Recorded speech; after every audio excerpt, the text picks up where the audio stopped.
मैंने ही चाहा था कि शौकत अली मेहर का हाथ रोकने जोगा हो जाए। हाथ क्या, मैं तो चाहती थी कि वो मेहर का गिरबान पकड़े, पर वो मेरी सोच से आगे बढ़ गया नची और गरारी वाला चाकू खरीद के ले आया और मुझे पता ही नहीं चला कब किसी का खून करने की हिम्मत आ गई उसमें। अब तो क्या करेगी?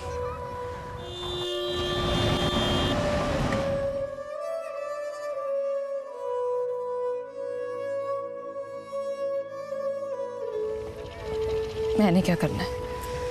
थोड़ी टूट गई हूं, बाकी टूट जाऊंगी। ये क्यों आया यहाँ? पता करने आया टूट के चूरा चूरा हुई हूं कि नहीं।